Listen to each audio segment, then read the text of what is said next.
Vargas, que é o Departamento de Estudos Africanos e da Diáspora Africana da Universidade do Texas, em Austin.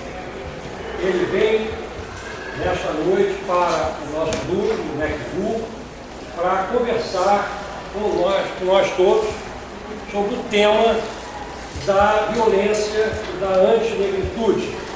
Ele sugeriu o tema Corpo Negro Magnetiza Balas.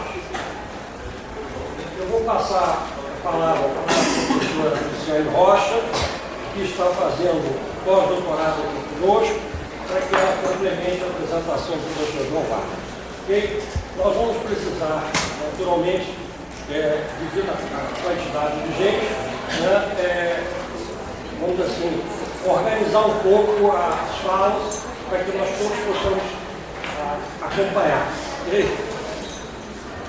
Boa noite a todas e todos. Boa noite. Como eu tinha dito no início, enquanto guardava, sou Luciane Rocha, sou professora de pós-doutorado aqui no NECVU. É com muita alegria que eu vejo essa sala cheia hoje de pessoas, estudantes, ativistas, intelectuais interessados no tema, né, que só mostra quanto vem crescendo essa abordagem, né, da antinegritude, da violência urbana, com foco, né, principalmente na questão racial. Muito obrigada. Eu gostaria de agradecer ao Coletivo Caminho de Jesus e ao PUC-FIX por ter disponibilizado essa sala. Como vocês podem ver, essa sala tem colchões, roupas, sabonete, pasta de dente. Essa sala está ocupada. Os estudantes têm uma pauta séria de reivindicações à instituição e nós estamos podendo utilizar esse espaço hoje também porque eles consideram que o evento demonstra também a pauta deles, né? Então, muito obrigada ao PUC-FIX, ao Coletivo Caminho de Jesus por essa sala. Bom, eu fui aluna do professor João Vargas durante o meu mestrado e doutorado e acho que uma das abordagens muito interessante que traz para a gente aqui é pensar a questão racial, a violência urbana ligada à questão racial, né, que a gente pode ver nos estudos aqui, ainda existe uma lacuna nesse foco. Né? Desde que voltei para cá, eu fui procurada por diversos estudantes interessados no tema, na abordagem do genocídio, prática da violência urbana, que é o que vem sendo feito por alguns intelectuais lá na Universidade de Texas e o professor João Vargas é um deles. Então, como ele estava aqui no Rio para o curso que ele sempre vem já há 10 anos, que é um curso chamado Curso de Atualização em Estudos da Diáspora Africana, tem colaboração com a ONG Crioula, eu vi a oportunidade de trazê-lo aqui para poder ter essa conversa conosco. Então, eu gostaria de, junto com vocês, dar boas-vindas ao professor João Vargas.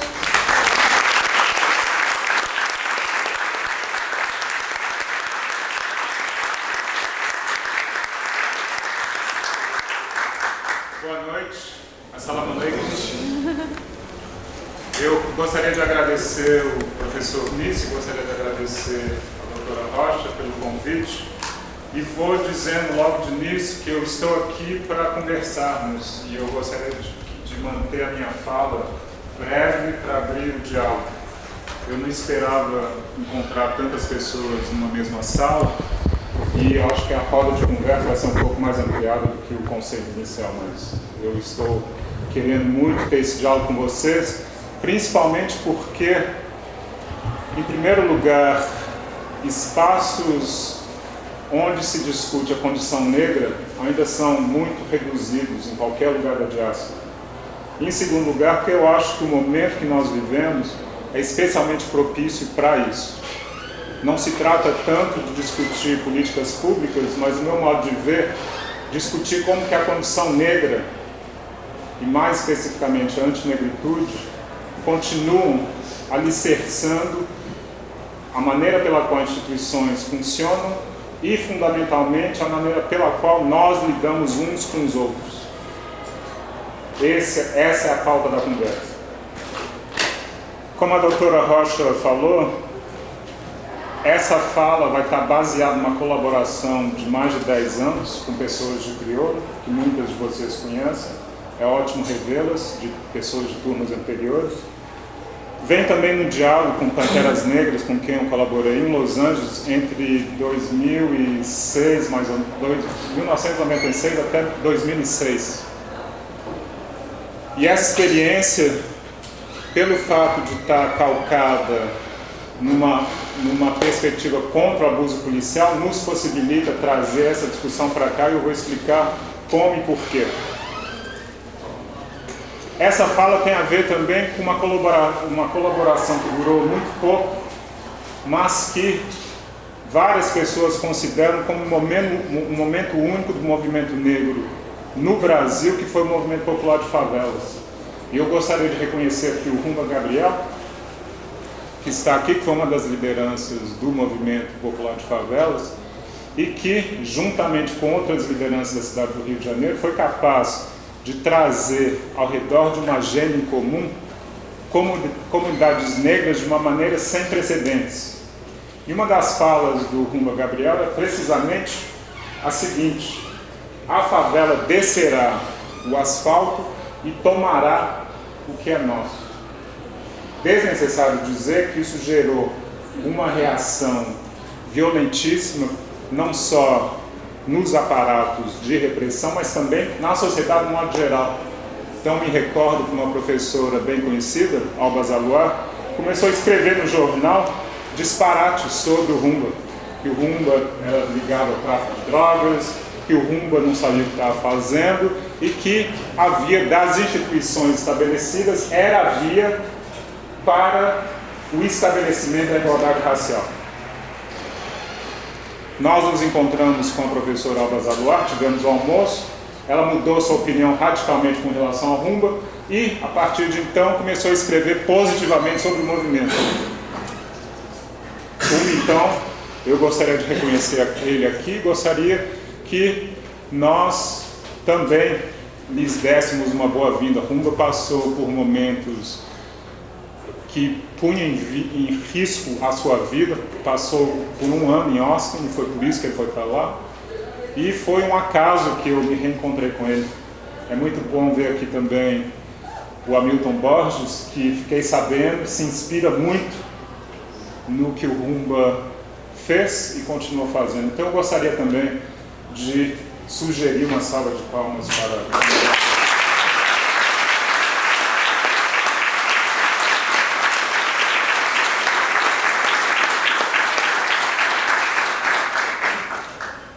De novo, eu vou tentar ser muito breve, eu quero engajar a conversa. Eu sou contra, acho que devemos abolir essa coisa de palestra, não está com nada.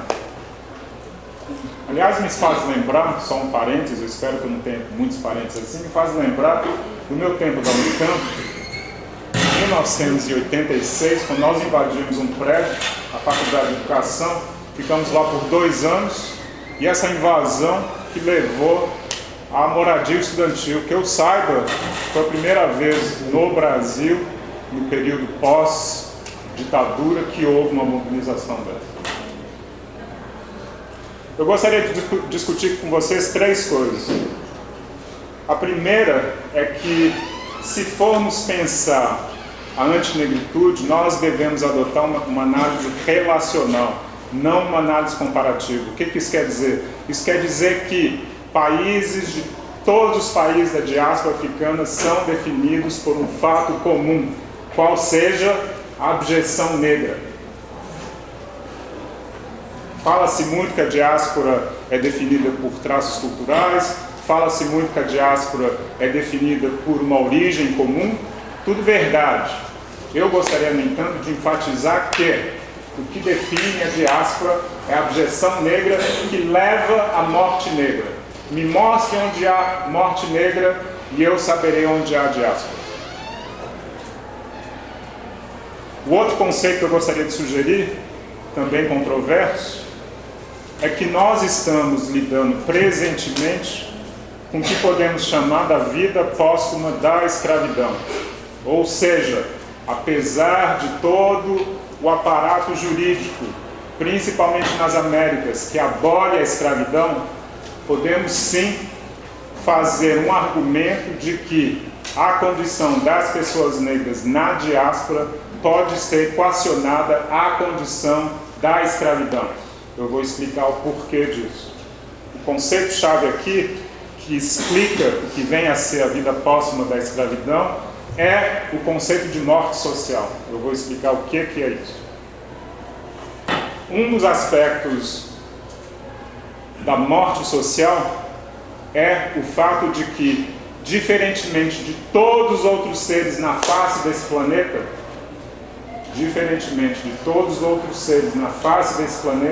as pessoas negras vivenciam a violência de forma gratuita. Não por conta do que as pessoas negras fazem, mas por conta do que as pessoas negras são ou não são.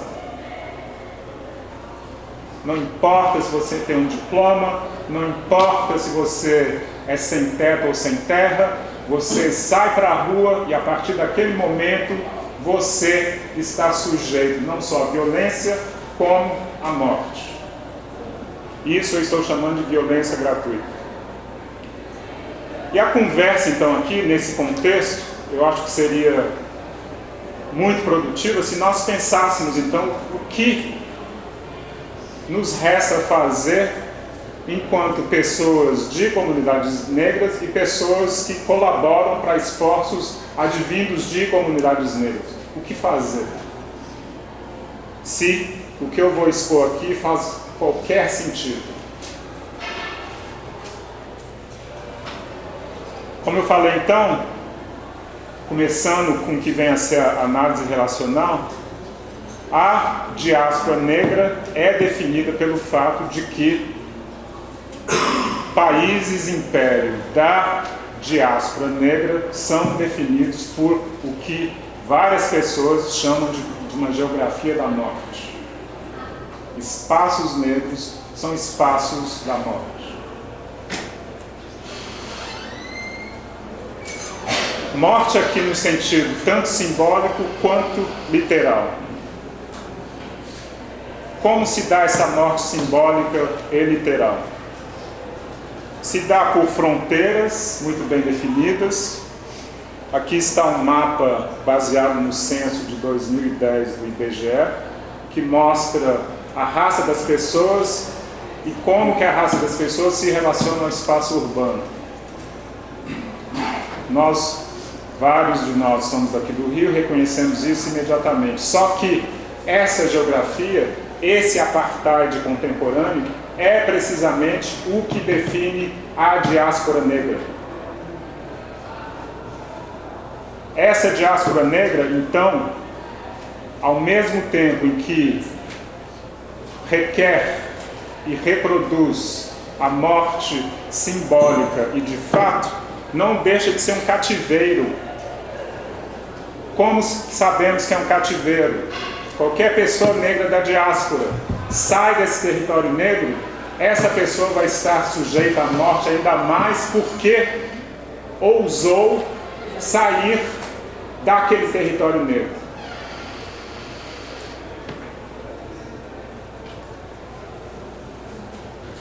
O fato de territórios negros serem análogos a cativeiros é expresso de várias maneiras. Nós poderíamos passar a noite aqui pensando em como que ativistas, artistas e autores descreveram a sensação de viver dentro de uma prisão.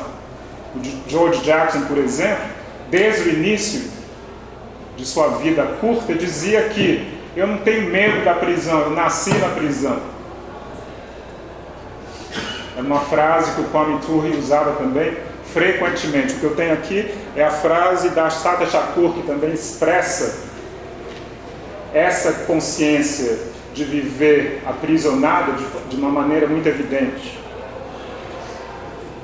Aliás, é também um aspecto do momento que nós estamos vivendo, que o jornal recém-lançado da Reage ao Ser a Morta se chama precisamente Assata. Eu acho que essa conexão diaspórica e global ganha mais um ponto de evidência pelo simples título desse jornal. O que foi que chamou a atenção das pessoas do Brasil na trajetória de Assata Shakur, uma pessoa dos Estados Unidos que hoje vive em Cuba. Qual a relação? Por que do nome? Por que da trajetória? Assata Shakur também, desde sempre, estava muito consciente da sua condição, não só de mulher negra, mas de escrava fugida contemporânea. Até hoje ela usa essas palavras.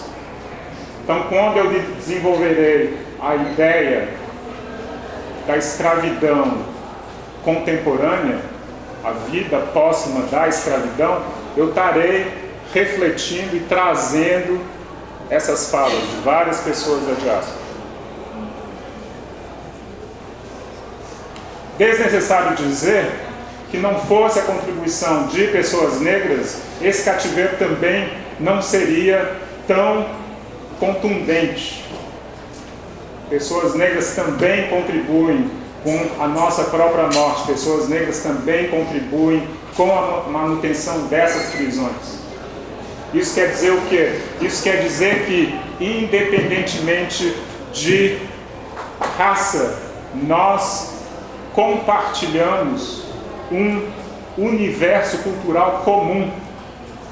E esse universo cultural comum é o universo da abjeção da negritude. Meu filho não está aqui, mas um exemplo que é doloroso trazer, mas é um exemplo que é paradigmático, é o fato de que aos 11 anos meu filho me pediu um colete à prova de balas. O que isso quer dizer? Uma criança de 11 anos. Esse é o mapa do apartheid brasileiro, esse é o mapa do apartheid americano, várias cidades, de novo baseado no censo de 2010. Vamos então, o que vem a ser essa vida póstuma da escravidão?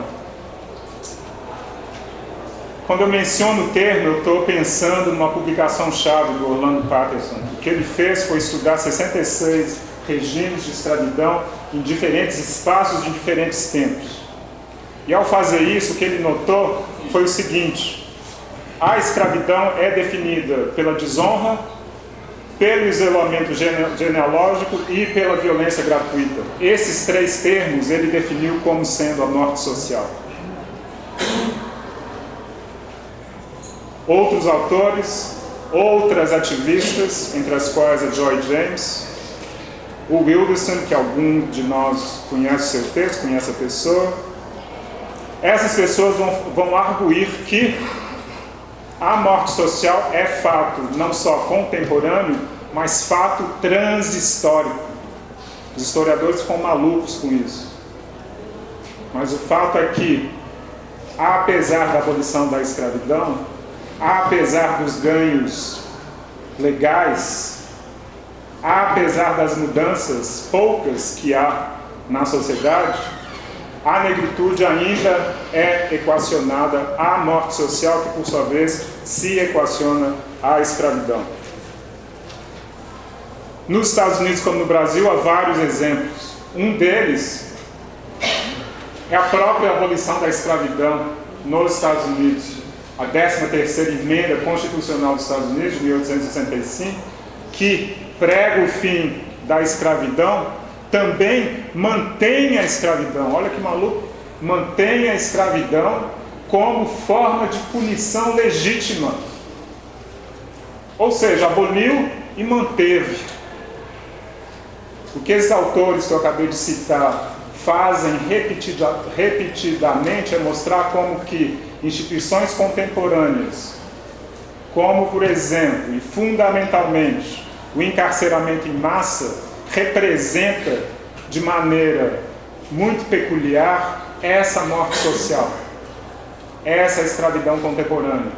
A pessoa que é encarcerada perde a honra, a pessoa que é encarcerada perde os seus vínculos genealógicos e sociais, a pessoa que é encarcerada vê a sua comunidade se desmantelar, e a pessoa que é encarcerada, mais nos Estados Unidos e menos que aqui, se bem que é isso, essa conversa eu não acredito muito, essa pessoa perde muito de seus direitos sociais também, tais como carteira de motorista, tais como a possibilidade de fazer inscrição para as benesses do estado de bem-estar social, tais como empréstimos de bancos privados e públicos. E, fundamentalmente, perde o direito ao voto na maioria dos estados americanos. Isso é a morte social.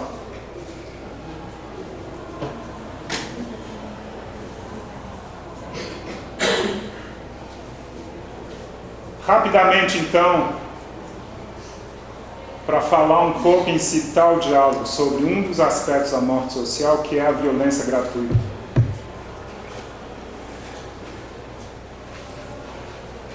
Diferentemente da pessoa indígena que pode dizer: eu sofro violência porque querem minha terra. Diferentemente da mulher que diz: sofro violência por causa do regime patriarcal, que não atura minha autonomia. Diferentemente do trabalhador que diz: sofro violência porque sou explorado e sou alienado, a pessoa negra sofre violência simplesmente pelo fato de ser negra. Eis o cerne não só do que vem a ser a violência gratuita, mas a condição de escravidão contemporânea.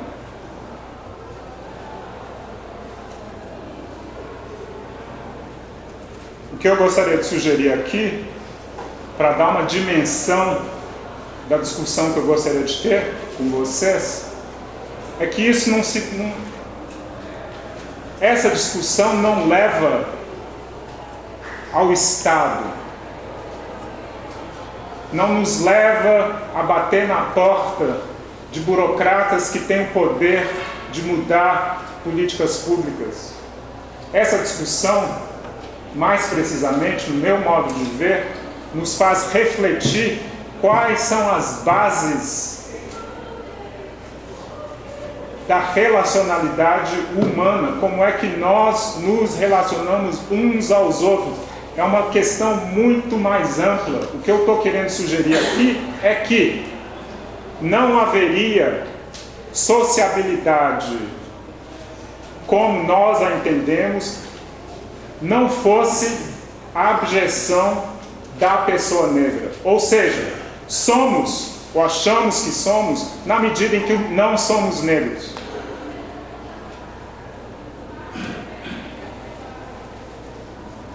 Podemos acessar as benesses do mundo contemporâneo na medida em que não se é negro.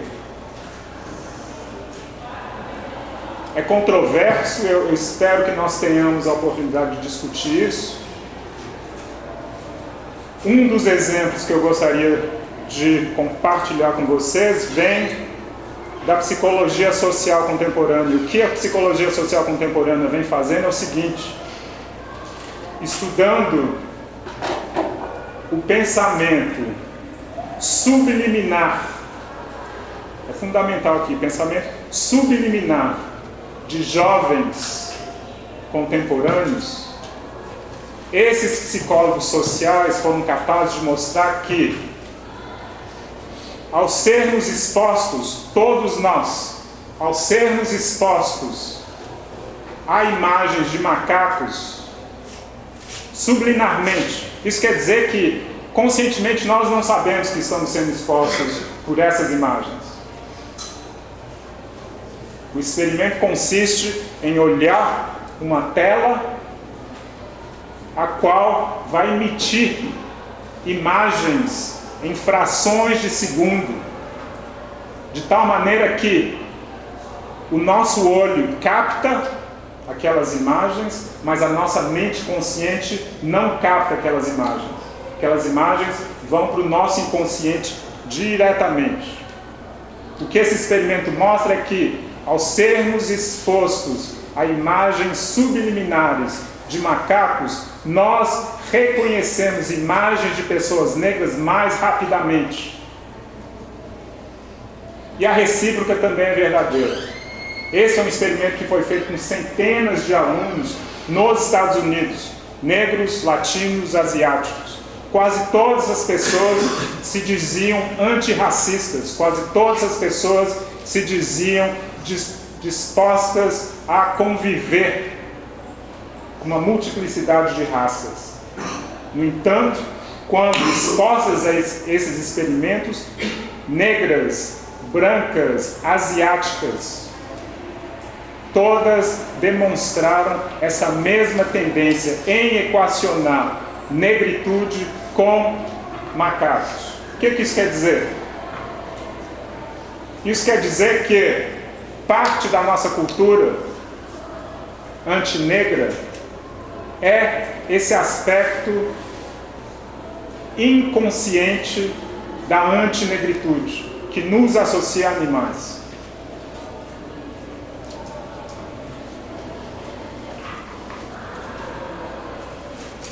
Isso então explica, ao menos em parte, o porquê da banalidade da morte negra. Poderíamos citar vários casos, há uma multidão desses casos. As pessoas negras morrem o tempo todo sem alarde.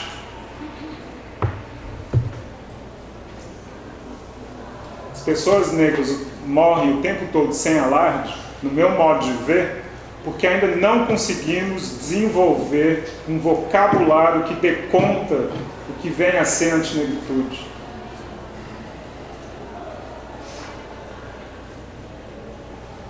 Quando há comoção multirracial, tanto nos Estados Unidos quanto no Brasil, que decorre de uma morte negra, e já presenciamos várias dessas, ouçam-me bem, estou falando de comoção multirracial.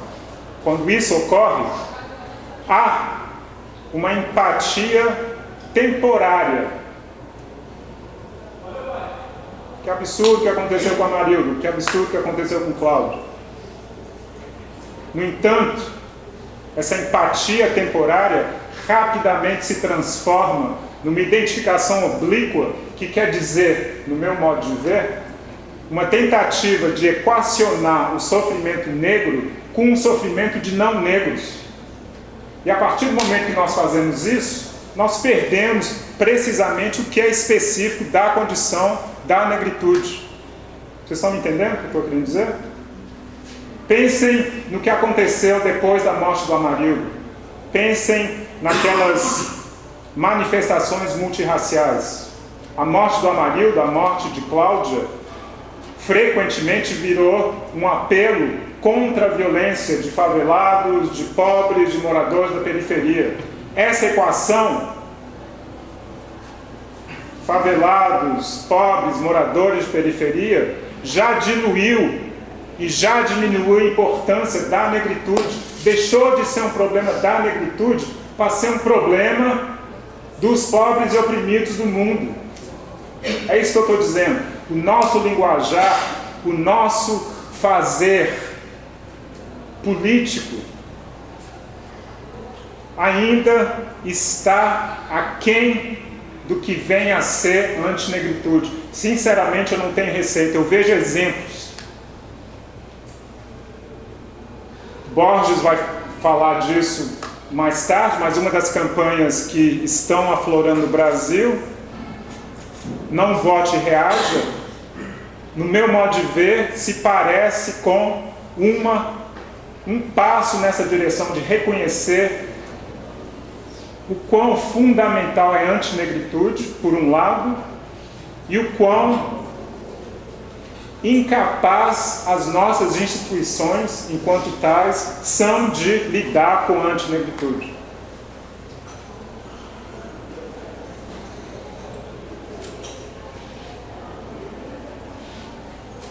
Então, a antinegritude não é abuso policial, não é só violência, apesar de ser muito derivada desses fatos. Não se trata, como o Black Lives Matter Movement nos Estados Unidos, ou vários outros movimentos aqui no Brasil, não se trata de reforma. Reformar o quê? como que instituições que dependem do fato fundamental da abjeção negra, como é que essas instituições podem passar a não agir dessa maneira da noite para o dia? Isso é uma esperança absurda. Então, não é o caso de pedir reforma policial, é o caso de pedir por abolição da polícia, que, por sua vez, mais profundamente, implica em pedir pela abolição das instituições que existem nesse presente momento, já que todas as instituições, de suas várias maneiras, reproduzem essa mesma antinegritude. Pensemos em escolas, pensemos em hospitais, pensemos em seja lá quais forem as instituições. Até provar ao contrário, essas instituições compartilham dessa antinegritude fundamental. Porque essa antinegritude está na base da nossa matriz cognitiva. É essa maneira pela qual nós damos sentido ao nosso mundo social.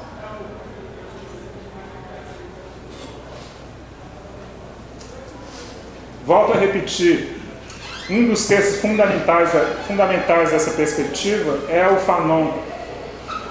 Fanon vai se debruçar sobre o fato de que a subjetividade não negra depende da não subjetividade negra.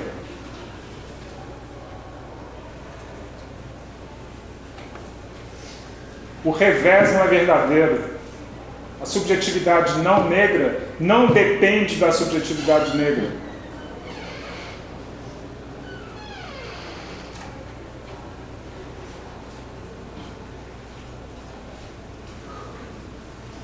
Eu estou pronto então a tomar meu assento com vocês.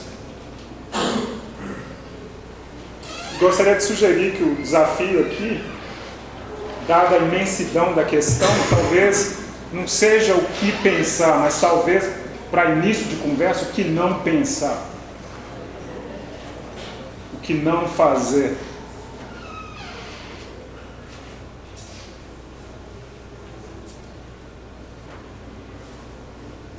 Podemos pensar, sim, agendas de pesquisa e agendas de mobilização de pessoas negras, mas também como é que podemos fazer isso nesse caldo cultural que habitamos, sem automaticamente nos vermos na posição de gerenciar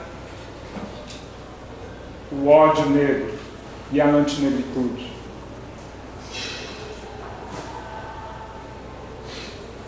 Novamente, esse é um tema complexo, vai gerar várias posições, mas em que medida ações afirmativas, por exemplo, não são precisamente uma maneira de gerenciar o ódio negro e o ódio antinegro? O que ações afirmativas fizeram com relação ao homicídio de pessoas negras no Brasil nos últimos 20 anos, por exemplo?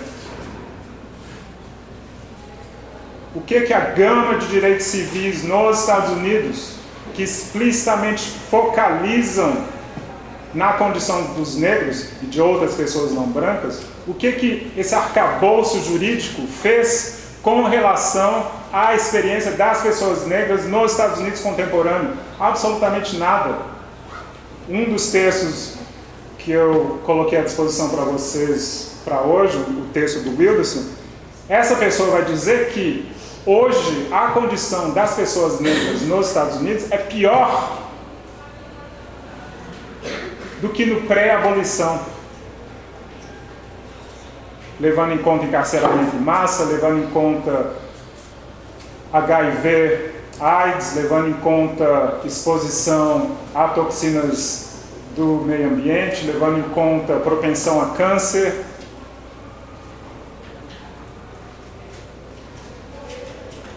Quando colocamos então esses ganhos relativos lado a lado ao que vem ocorrendo a comunidades negras, nós estamos deparados com esse dilema.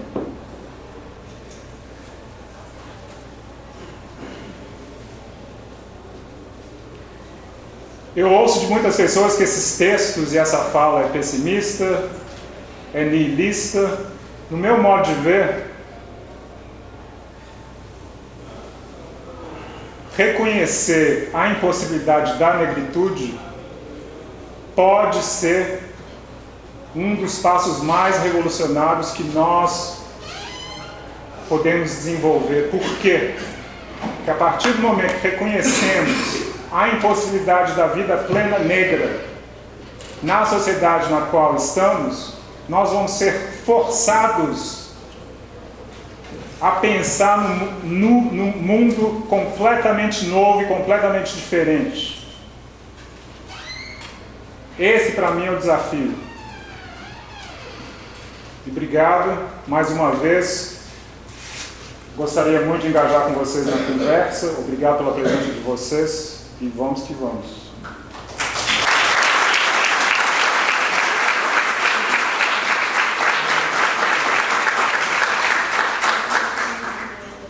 João, eu preciso ir porque eu tenho que voltar lá para o meu encarceramento lá, porque está em estado de guerra, né, enfim. O quilômetro aí eu tenho que levar, porque nós não temos colete para prova de bala. Ó, João, talvez nos encontremos amanhã. Tá bom, rumo. Ok?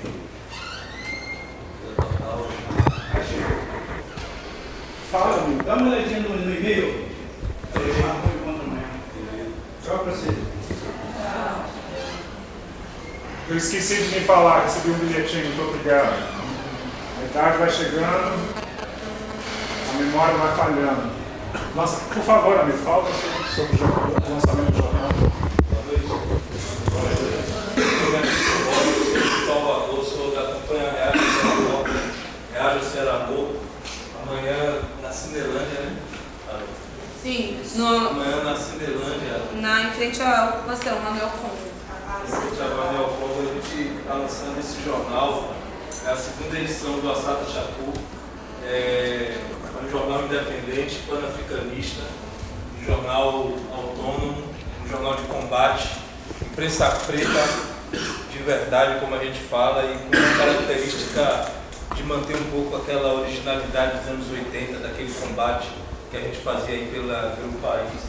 E também a gente vai estar lançando, não sei se é lançando, mas conversando com uma campanha que nós lançamos esse ano, que é a Não Vote Reaja, uma campanha de abstenção, sobretudo dos pretos e das pretas. Mas quem quiser vir com nós, quem quiser passar de ano, pode vir com nós. Mas a ideia é de que nós chegamos numa conclusão óbvia de que o Estado brasileiro nos odeia, de que nós precisamos demolir o Estado brasileiro e construir alternativas de poder, e que nós não precisamos ter uma ideia de uma utopia lá na frente, que a gente deve construir esse negócio agora. As pessoas estão construindo nas suas comunidades, nos seus locais de moradia, estão construindo nas universidades, estão ocupando, estão brigando.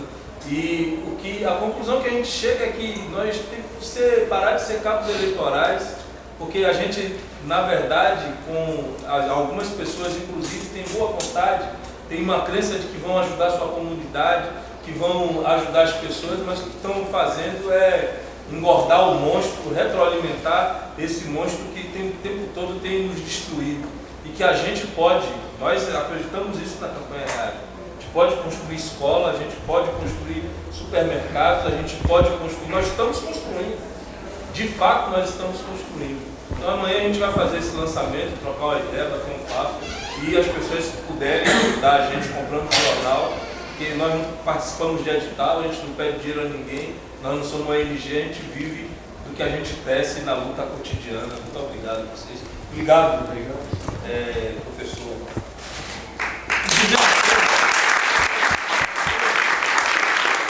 Esse cara realmente, eu morava em Belo Horizonte, ele foi fundamental. Ele foi fundamental com as coisas que ele fazia e o grupo que ele fazia parte. Entrar em shopping center, invadir, ocupar shopping center, simplesmente para as crianças das comunidades, as crianças pretas brincarem nos brinquedos do shopping center. Isso foi uma convulsão que foi criada no país. As pessoas tinham ele como um terrorista, como a pior pessoa do mundo. Então esse cara é uma inspiração para a gente, sempre foi, os métodos dele. Eu estou olhando ele, a minha idade foi sugado por essa desgraça toda, que o tempo todo tenta sugar a gente, né? Mas muito feliz que encontrei ele. Obrigado.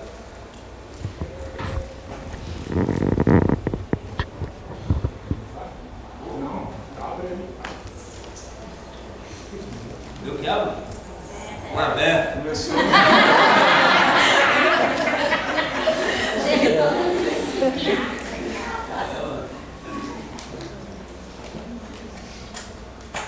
Eu acho interessante, desde a primeira vez que eu ouvi você falar sobre a questão da negritude, sobre essa coisa da gente não conseguir pensar outro modelo. Então,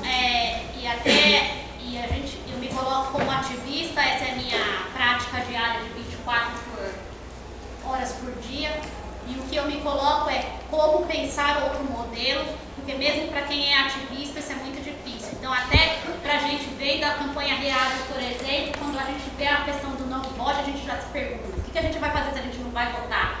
Como que a gente vai gerar isso? Como que a gente vai fazer isso circular? Então acho que é mais uma inquietação minha do que uma pergunta, uma colocação. Realmente, qual é a nossa proposta, qual é a nossa ideia, e seja múltiplas, não só da Reage, mas da Reage como exemplo, porque é a campanha que é mais combativa, ao meu ver, hoje. Mas qual é a nossa ideia de transformação real, se ela pode passar por todas essas políticas públicas, mas como já foi colocado, não está dando resultado. A gente está vendo um governo aí que, apesar da gente estar tudo no fora Temer, a gente está lutando por uma manutenção da democracia, só que foi um governo genocida. Foi um governo que, mesmo sendo um governo de esquerda, um governo propositivo de mudanças sociais, ele não olhou para nós. Como povo preto, a gente continuou morrendo mais do que nunca tem. Então, qual que é essa nossa proposta? Qual que é o nosso coro, a nossa voz, para que a gente possa realmente criar uma proposta que não seja, ainda que no papel, mas uma proposta nossa de engajamento político e de luta, para que a gente consiga realmente combater de alguma forma e deixar nosso povo viver.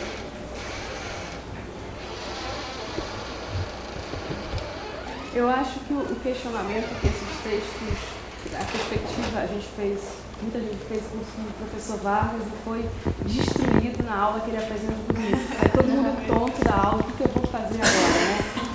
Mas eu acho que o desafio é como a gente vai fazer e discutir o projeto político, né? Eu acho que isso o MNU tinha, talvez seja ignorância da minha parte, mas eu acho que no Brasil o MNU foi quem apontou isso em algum momento, a discussão de um projeto político negro, que é um projeto das maiorias, né? Já que somos a maioria oficialmente reconhecida pelo IBGE desse país, e discutir um projeto político que não esbarre nos erros históricos de outros movimentos negros, né? No autoritarismo, no machismo, na crença de lideranças, no messianismo. Então, com tudo isso que já aconteceu, de outros projetos, com todos esses erros, com toda essa ferramenta teórica sofisticadíssima que a gente tem hoje, a gente tem que pensar nisso, né? E confrontar determinados fantasmas que a campanha do Reage confronta, que é a questão eleitoral, tão cara ao movimento negro brasileiro, que seus melhores quadros, parte dos seus melhores quadros, né, como Lélia, como Abdias, foram pessoas que acreditaram nisso, lutaram e participaram disso, acharam que o caminho era esse, né?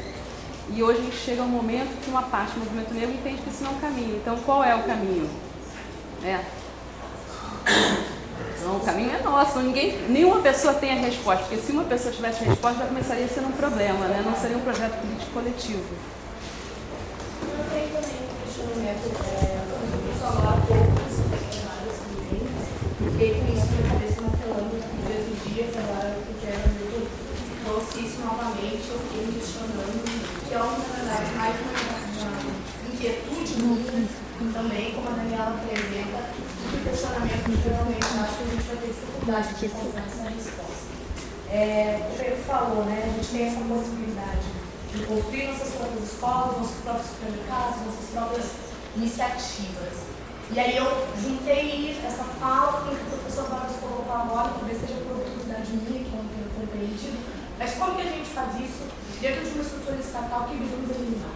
Como que a gente constrói a própria escola, o próprio hospital, a própria estrutura, uma estrutura que seja multinegritude, dentro dessa estrutura que tem, né, por objetivo eliminar corpos negros. Se a eliminação dos corpos negros já está tão colocada, né, e a palestra do professor vai representar isso, imagina o momento que a gente começa a colocar essas iniciativas de forma mais efetiva. Fico imaginando o movimento negro onde eu sou originária, que é Porto Alegre, no Rio Grande do Sul. No Rio Grande do Sul, em Porto Alegre, a proposta de você construir uma escola que seja gerenciada, né, por uma perspectiva, por um pressuposto civilizatório que seja negro, é óbvio, automaticamente ela está eliminada de sequer sair do campo das ideias. A possibilidade de construir um espaço como esse que a gente está vivenciando aqui, no estado do Rio Grande do Sul, por exemplo, é quase que inviável. Exatamente por esse envelhecimento, esse sentimento de antinegritude. Então é mais uma indagação de pensar isso coletivamente, né? Como a gente faz isso, de que maneira que a gente faz.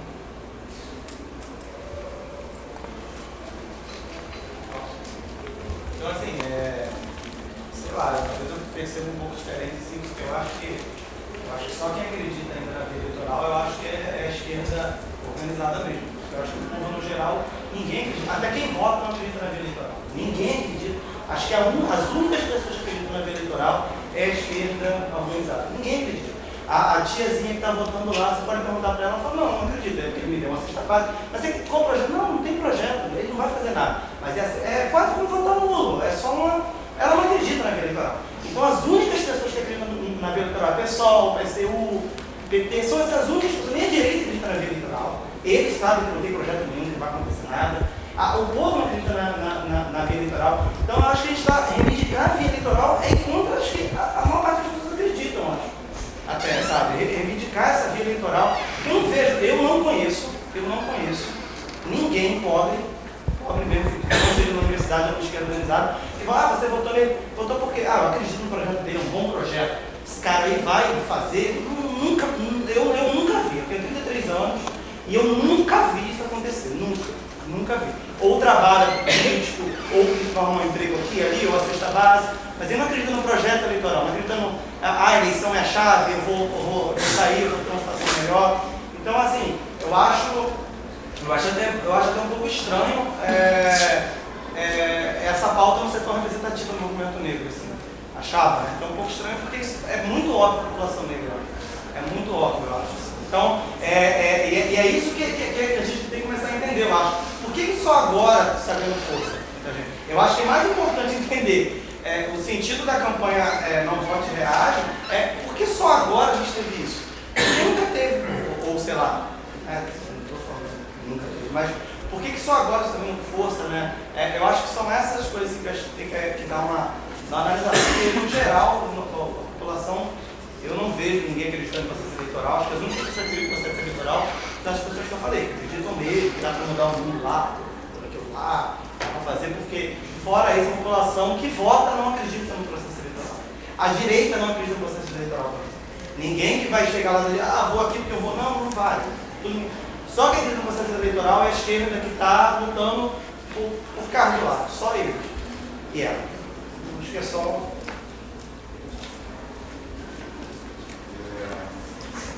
Obrigado por estar aqui. Meu nome é André, eu sou sociólogo, sou médico de justiça social pela UNIF. De licença também, porque eu resolvi pensar um pouquinho, você trouxe sobre a questão do Fanon. Eu acho que no Brasil a gente tem uma questão muito forte em relação às visibilidade no Brasil, uma questão da subjetividade também para nós mesmos, também que a gente tem que superar, né?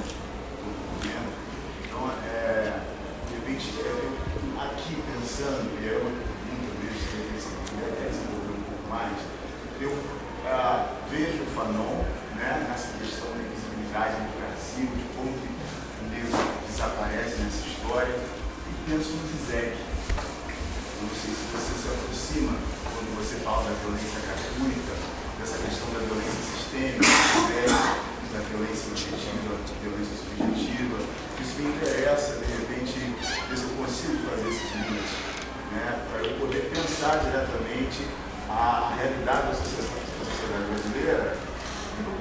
das favelas, das periferias e tal, né? É uma questão.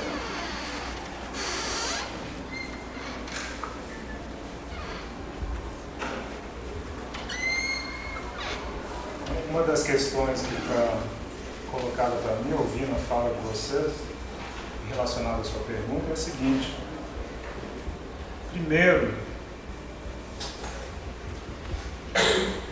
que as soluções não vão sair de ambientes como esse, não vão sair de intelectuais, muito menos de professores, muito menos de discussões filosóficas. Eu acho que parte de um reconhecimento dessa violência gratuita, e o primeiro passo, então, contra a violência gratuita, seriam formas de autonomia comunitária. Eu acho que essa é a palavra-chave, autonomia. E é o que eu vejo ao longo do processo histórico, comunidades negras fazerem. Contra o fato de que a negritude implica vulnerabilidade, então torna-se necessário um cordão protetor. Há quem diga que a segregação residencial nos Estados Unidos, por exemplo, gerou esse cordão protetor. Há quem diga que a fruta do Islã leva essa proposta um passo adiante. A Assata Shakur, por exemplo, foi para o outro extremo. É violência gratuita? Então qual que é a solução? Nós vamos então combater a fonte da violência gratuita, ou seja, o braço armado do Estado. Agora esse era o começo da conversa. Agora esse papo hoje em dia está completamente fora da mesa, não existe isso. É uma pergunta que eu sempre coloco para as pessoas que fazem esse curso, uma pergunta que eu sempre coloco nos Estados Unidos, entre as pessoas mais radicais que você possa imaginar. Por vários motivos, eu acho que um deles é o terror de Estado. O Estado meio que se tornou uma referência obrigatória e legítima.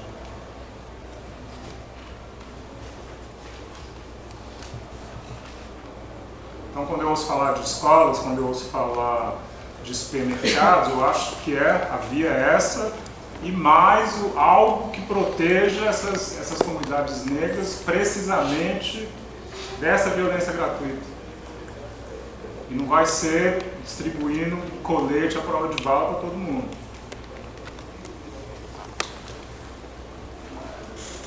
A questão que eu tenho é como que, essas comunidades negras se mantêm biologicamente, 2, o que fazer com relação a esse inconsciente antinegro? Porque se está no inconsciente, e se nós todos temos isso, faz-se necessário, obviamente, extirpar isso. Como que faz isso?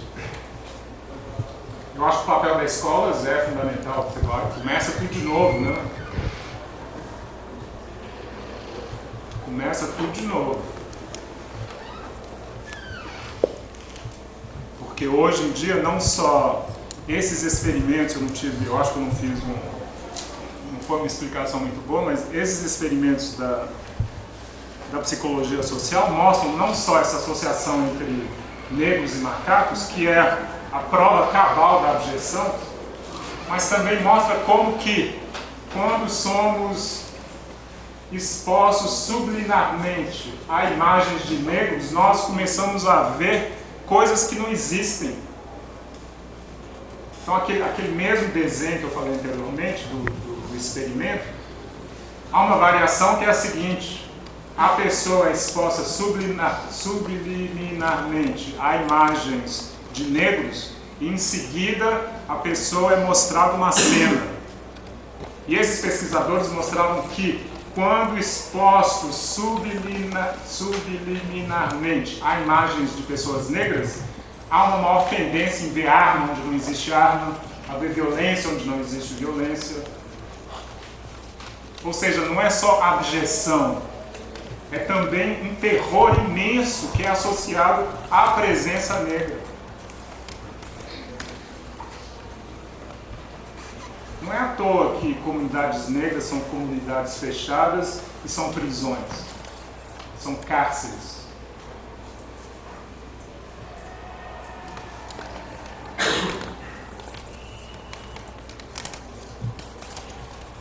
O desafio, eu acho que passa por aí, passa por recuperar vias autônomas e achar maneiras de começar a socialização sem antinegritude.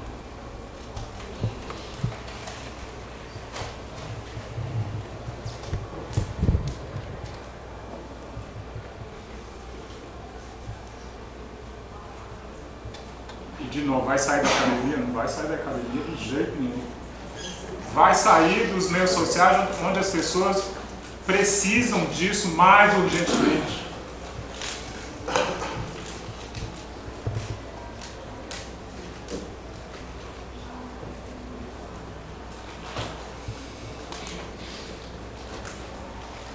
E eu acho que quando nós falamos da transhistoricidade da antinegritude, eu acho que uma maneira de pensar no terror que a negritude causa é associar esse terror ao que foi o experimento do Haiti. No meu modo de ver, não há terror maior no mundo ocidente do que uma república negra. Capaz de militarmente derrotar todas as grandes potências da época. Uma por uma atrás da outra. Estão pagando preço por isso até hoje.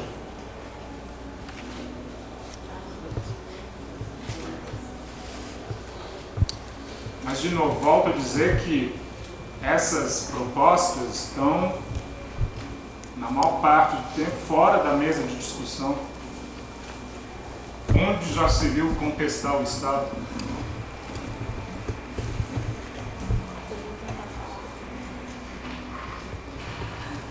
Desculpa por causa de eu explicar que eu fico muito nervosa, porque eu não sou acostumada. Eu moro na Maré, atuo lá em pré-vestibular, atuo na produção também, mas não faço faculdade, trabalho com educação popular. O que eu vejo de um pouco de... Eu dou aula, mas eu também vou para vestibular.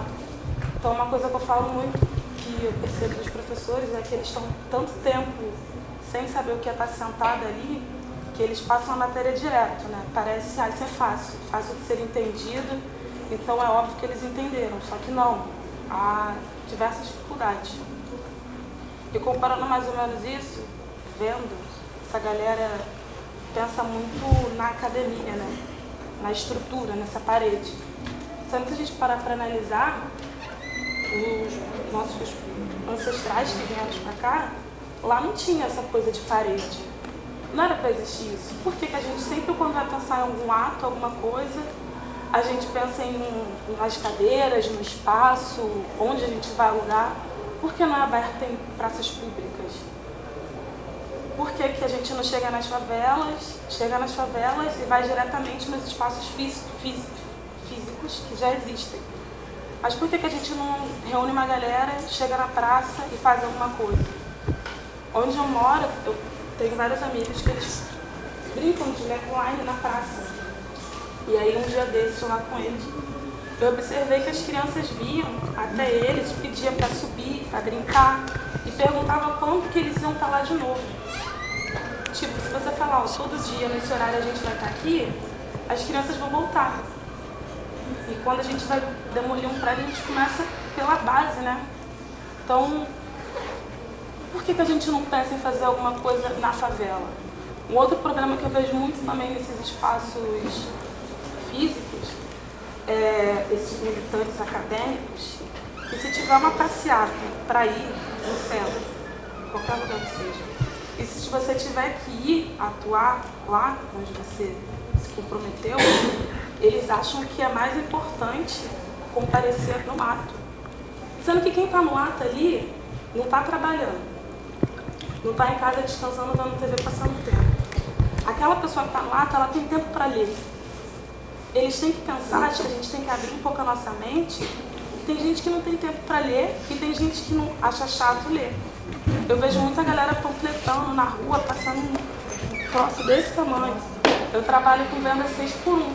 Eu não quero sentar no ônibus e ler um texto enorme. É cansativo, é chato. A gente sempre pensa em reuniões, pensa em atas. É tudo muito acadêmico, é tudo muito chato, tudo muito cansativo, tudo muito filosófico, tudo muito teórico. Mas a prática mesmo, ninguém chega junto para fazer na prática, para estar ali todo dia.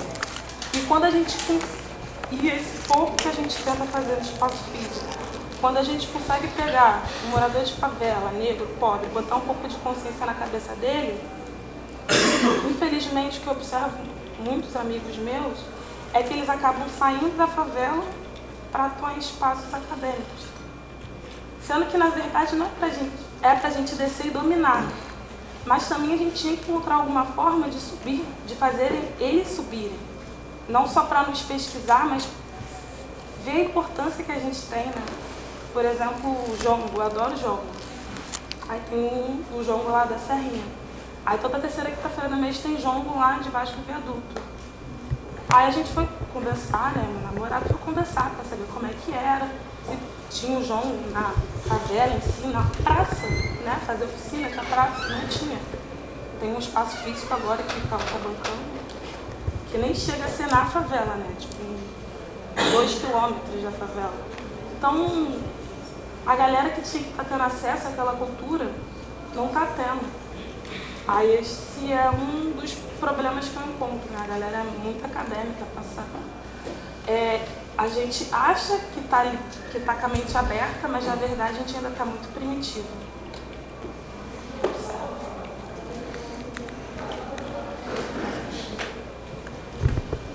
Professor, eu queria esperar muito, cheguei atrasado, desculpa, estava trabalhando, mas eu queria fazer uma pergunta, ou também problematizar de forma mais pragmática as coisas que são no final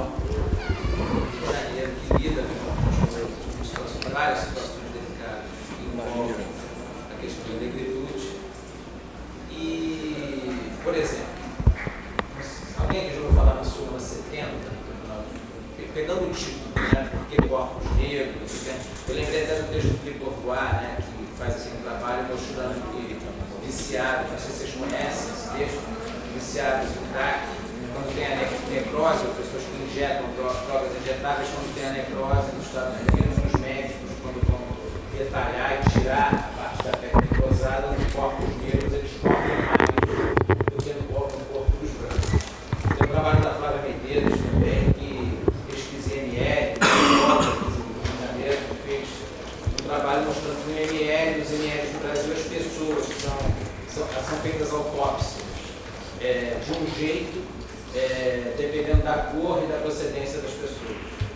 E a súmula 70, então eu quero pedir desculpa se eu estou falando uma coisa muito mais genérica, muito mais pontual do que uma coisa genérica, mas acho que tem a ver com essa discussão do Estado, que acho que todos nós, eu, por exemplo, como advogado criminal, tenho muitas razões para duvidar da eficácia dele. Mas a súmula 70 diz que qualquer pessoa pode ser presa apenas com depoimento de um policial, porque porque o policial, a autoridade, tem fé pública. E muitas vezes, por exemplo, uma das liminaridades, eu sou um advogado criminal e eu vivo com a liminaridade o tempo todo, uma das liminaridades é que muitas vezes esse policial é o negro, fazendo depoimento contra outro negro, o tempo todo. Então e eu estou falando dessas coisas mais pontuais, porque eu gostei muito do encontro da discussão do inconsciente anti-negritude, e falo isso também na condição numa boa de quem, como branco, também partilhou, talvez até partilha até hoje.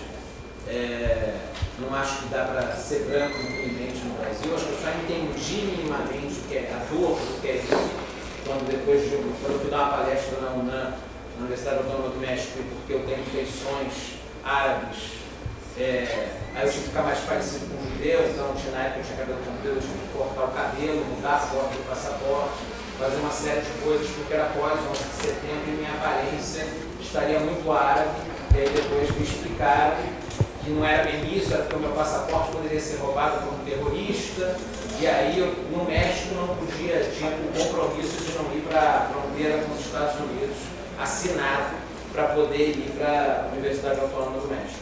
Então acho que só ali que eu tive toda a minha experiência anterior de ter estado fundado para vestibulares comunitários, né, de advogar para várias pessoas que vinham desses pré-vestibulares terem matrícula na universidade.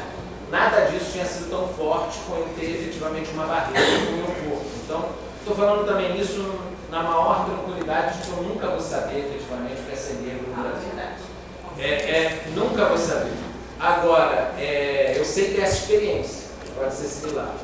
Agora, por outro lado, existem algumas coisas onde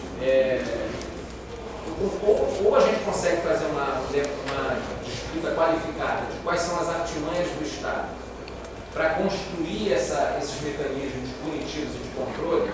Eu estou citando aqui alguns deles: as perícias, o saber médico, o saber jurídico, a forma como as pessoas são punidas no Brasil, ou efetivamente a gente abre mão completamente dessa gramática, mas também entendendo como essa gramática funciona. Todos nós, esse sentimento de inconsciente anti-negritude, ele pode ser colocado no racismo institucional de várias instituições do Estado. A polícia acho que é só o caso mais exemplar. No entanto, todos os casos acabam caindo no tipo da injúria racial e não do racismo. Até por uma institucionalidade, até por uma coisa que é uma conquista, entre aspas. Não se pode punir pessoa jurídica, né? Só pode punir pessoa física. Né? Então, é uma limitação do direito moderno de que você vai punir quem comete determinado ato e não uma instituição. E a gente não consegue detalhar as formas como essas instituições operam o racismo, esse sentimento, não só anti-negritude, mas anti outras minorias, para efetivamente construir um controle sobre isso. E é muito frustrante, objetivamente é muito frustrante. Então, eu queria corroborar essa ideia do contraponto ao Estado, mas também do detalhamento de como o Estado funciona, não só com relação, claro que aqui é em relação à questão anti-negritude, mas a tudo que incomoda esse sistema autodefensivo do Estado, de tudo que causa pavor nele.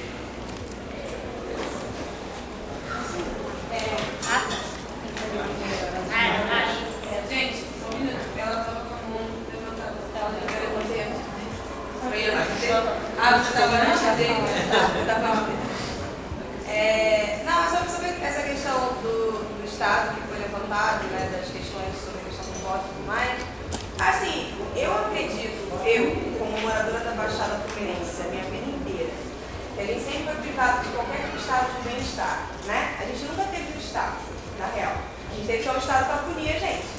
O Estado nunca esteve lá pra gente. A gente nunca teve água. Minha mãe não tem água até hoje. Né? A gente carregava água a vida inteira. Eu tenho 32 anos de idade. Então, se você pensar que uma pessoa com 32 anos de idade ainda sofre a questão de falta d'água, porque não existe tubulação de água na Baixada Fluminense, né? E tantas outras questões, né? Por exemplo, saneamento básico, enfim, coisas que as pessoas não conseguem imaginar que em 2016 as pessoas estejam reclamando sobre isso ainda. Então, assim, o Estado ele não existe pra gente. Então é muito fácil a gente abandonar o Estado. O Estado nunca esteve lá pra gente. Ele só está lá assim. Ele está para reprimir. Para reprimir a gente não precisa. A gente não precisa só disso. Então, assim, eu acho muito fácil abandonar de total, tanto a repressão quanto esse bem-estar que nunca chegou pra gente. Então, o voto, não votar para mim, é negar esse Estado, sabe? É negar esse Estado que sempre me negou, sabe? Então, assim, para mim, eu acho que deveria ser muito mais fácil, assim, muito mais, assim, o entendimento disso, para mim é muito fácil, porque eu passei a minha vida inteira com esse Estado me negando essas coisas, né? Só me dando coisas que eu não quero, assim, sabe? Ontem, acho que foi um dos dias mais pesados da minha vida, assim, que acho que muita gente talvez nem saiba, porque ontem teve uma guerra, foi guerra, na Maré, na Nova Holanda, Parque União. Foram quase 6 horas de tiroteio intenso, e você só entende que o Estado está te negando esse direito quando uma bala bate na sua casa, que foi o que aconteceu. Então a gente começa a perceber que esse Estado não está aí pra gente, de forma nenhuma. sabe? E aí a gente começa a perceber. E aí é muito fácil, eu acho que é muito fácil a gente negar esse Estado já de vez, cortar de vez com esse Estado, que nunca esteve aí pra gente. A gente tem várias facetas de, vamos tentar então vamos votar no Fernando Henrique, vamos votar no Lula, vamos votar na Dilma. Tivemos vários momentos, se a gente está vendo que não está dando certo, gente, sabe assim, eu acho que a gente tem que tentar um outro jeito.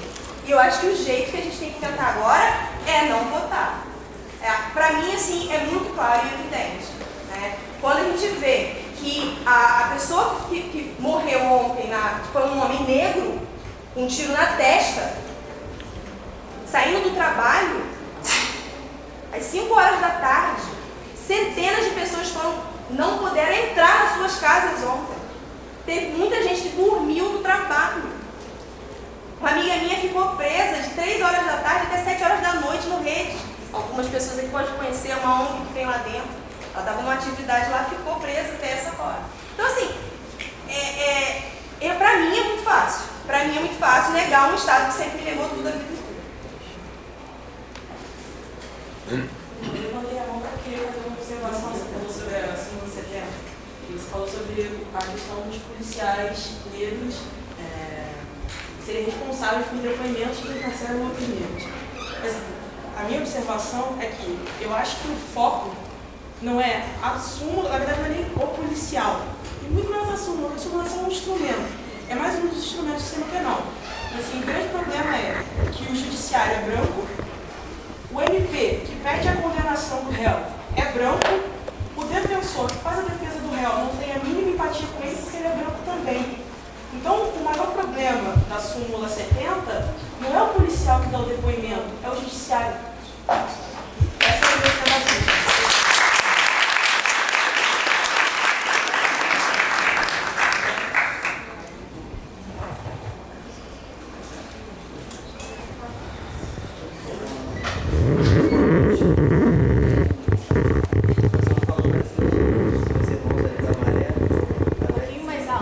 Alex e companheiro dele que me contemplou, a fala dos dois me contemplou, né? Eu acho que esse debate sobre voto, sobre Estado, sobre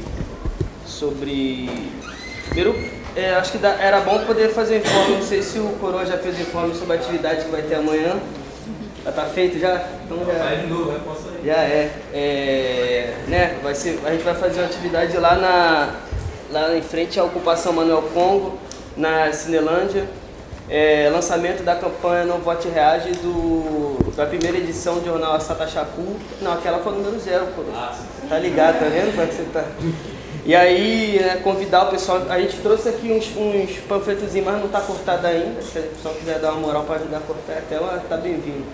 E esse debate aí, né, eu acho o seguinte, né, eu acabei de vir do Complexo Alemão para cá, que é onde eu moro desde que eu nasci. Como o professor falou, é uma área que está militarizada, né, desde 2010, pela discussão do Estado, né, e eu ouvi, pegando algumas falas assim, de algumas pessoas, do professor, de algumas pessoas aqui, do pessoal da Maré também, eu pensei o seguinte, né, primeira coisa, a gente tem que tomar cuidado quando a gente fala algumas coisas assim. O pessoal que está aqui dentro, eu, por exemplo, ainda não sou universitário, né? A primeira vez que eu fiz a prova foi agora, 3 semanas da UERJ. Eu acho que a gente tem que tomar um cuidado quando a gente pensa que quando a gente entra para cá, a gente tem muita coisa para ensinar, né, para as nossas comunidades e tal, porque assim, eu vejo o contrário, assim. Eu vejo que a gente tem muito o que aprender com as formas de resistência e de política comunitária, com a tiazinha da comunidade, com a dona Zilda, que veio comigo hoje, com a irmã Fátima. Eu não sei se alguém aqui conhece o caso da estradinha da irmã Fátima. Eu queria até fazer esse teste aí. Quem conhece o caso da irmã Fátima, levanta a mão da estradinha. Ó, quase nada, hein? Seguinte, e é isso aí que a gente tem que saber também. A irmã Fátima é uma líder comunitária da estradinha, presidente da Associação da Estradinha, e que a favela da irmã Fátima tinha 300 casas.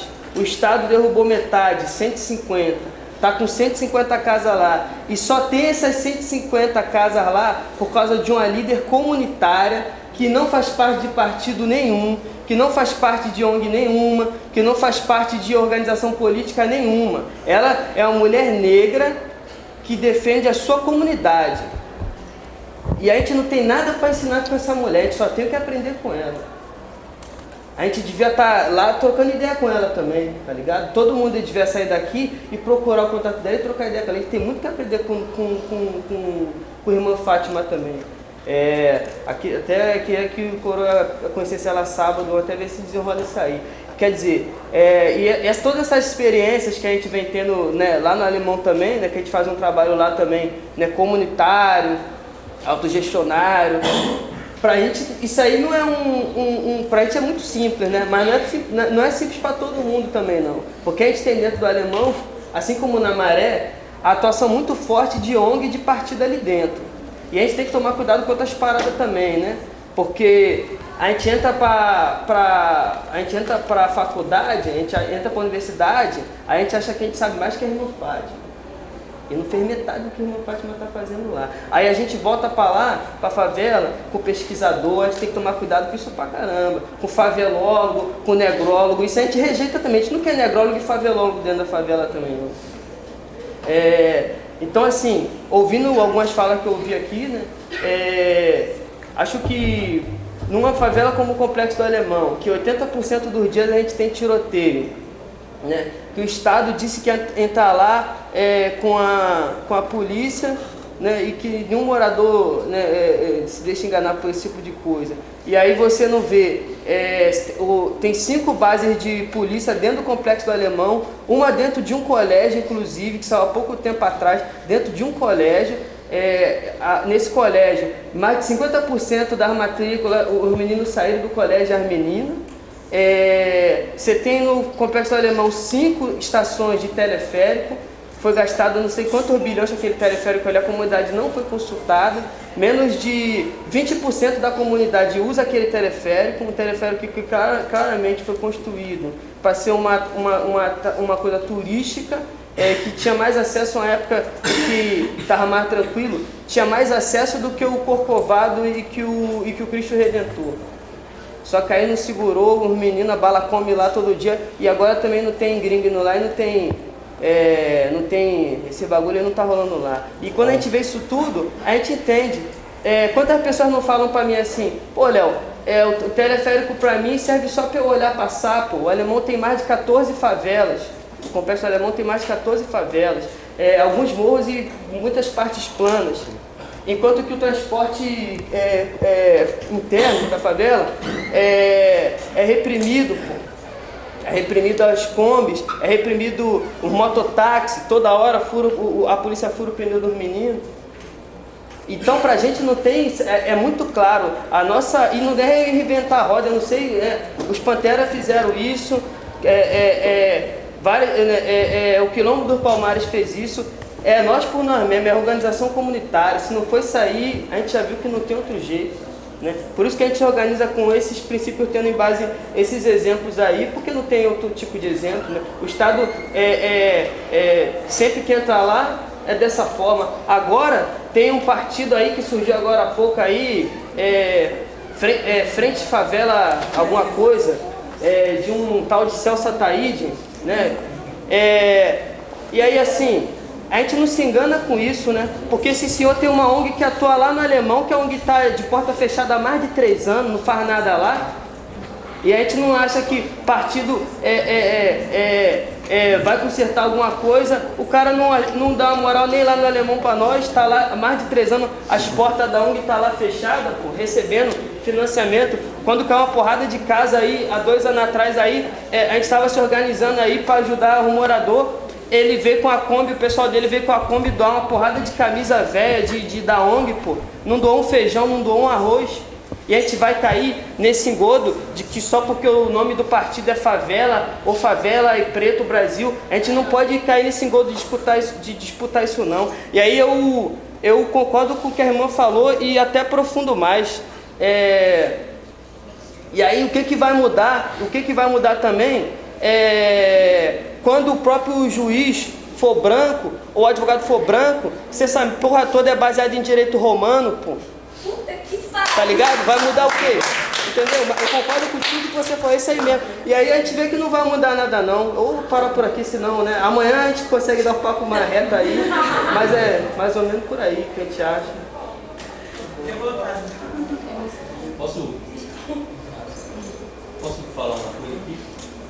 Agora eu quero falar que eu me sinto muito provocado.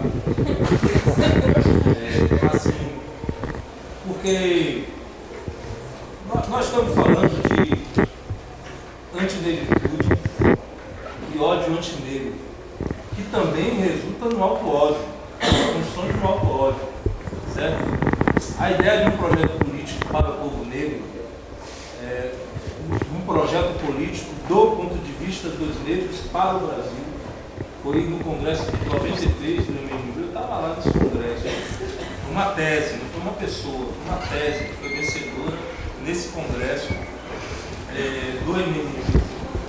E é importante dizer que essa tese também, isso foi em 93, eu tenho uns 30 anos que fui no MNU, e ainda aparecem as mesmas questões de 30 anos atrás, de 38 anos atrás, por exemplo. A ideia de que existe um racismo que está nos negros também. Olha, os negros também são racistas. Ela pode até vir mais rebuscada, ela pode até vir permeada desse discurso de esquerda, né? Do aliado branco e tal, mas ela continua sendo perigosa. Agora não tem que ser respondida, certo? É importante porque esse negócio da antinegritude diz respeito a uma marca, nós carregamos uma marca. Eu não tenho possibilidade nenhuma de negociar minha ancestralidade e nem a minha identidade. Em lugar nenhum eu vou negociar isso. Eu sou africano. Qualquer lugar do mundo, no avião que eu entrei hoje, que eu vim hoje, no avião que eu vim hoje, se eu chegar no Texas, se eu chegar em Nova York, se eu chegar em Washington ou na minha cidade, que é a cidade mais perigosa do mundo para mim, que é Salvador, qualquer lugar do mundo eles vão saber que eu sou africano, eles vão relacionar a minha vida com a escravidão, e eles vão dizer, e eles vão estar ali no pensamento. As mulheres brancas, quando passam pela gente, a gente olha para elas, elas acham que a gente está querendo paquerar. Eles acham que a gente está de frete. Isso é uma, como é que chama? Isso é uma coisa para destruir nossa alma. Os homens brancos, eles acham que a gente vai roubar, ou eles acham que eles podem, nesse momento que eles já treinaram jiu-jitsu, e aí que eles têm arma na mão, que eles podem com a gente agora, porque se criou um imaginário ao longo da história de que nós éramos fortes, de que nós éramos potentes, de que nós éramos poderosos, de que nós éramos viris, um monte de coisa que faz com que a nossa humanidade seja uma humanidade de segunda categoria. Isso que Muniz Sodré, que acho que é daqui dessa universidade, fala, esse negócio de direito à diferença, não temos que buscar esse direito à diferença, porque se tem a diferença, é porque tem alguma coisa que é um modelo para ser o diferente. E no nosso caso, a gente está buscando direito à diferença, ou então a gente está buscando a igualdade, porque tem um modelo, e esse modelo é o branco. O que nós estamos dizendo com esse debate de antinegritude, a gente precisa dizer aos aliados brancos, nós queremos fazer um confronto com a supremacia branca, e a supremacia branca ela é revitalizada, e nós vemos essa supremacia branca na pele de vocês, na relação com vocês.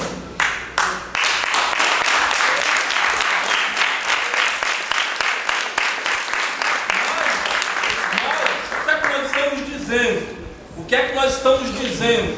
Nós estamos dizendo que nós não podemos nos envergonhar da nossa memória, que a simples pergunta, como é que eu vou fazer isso, me desvencilhar do espaço do Estado, como é que eu vou fazer isso, construir uma escola, olha, eu falei numa escola aqui, o que é que a gente está fazendo ali na nossa comunidade? O alemão está fazendo também a sua escola, e escola não é, se você pode fazer escola com esses grandes prédios que estão aqui, ou pode fazer com adobe, e como a minha irmã ali falou, debaixo de uma árvore. Escola são um entendimento, é o que passa, é o entendimento que se passa, é a construção do conhecimento. Nós estamos construindo uma escola.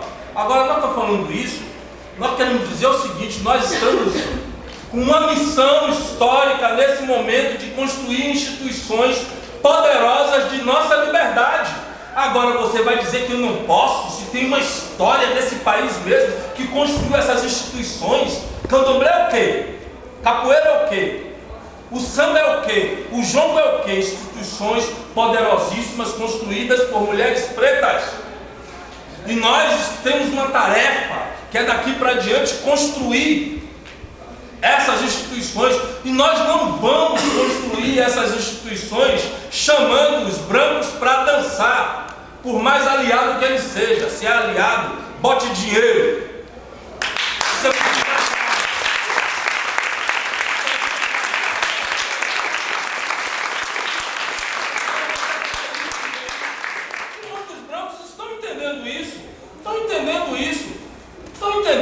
É aliado, vai me dar aula, vem me ensinar como é que eu sofro, como é que eu amo, como é que eu me desgraço nessa coisa.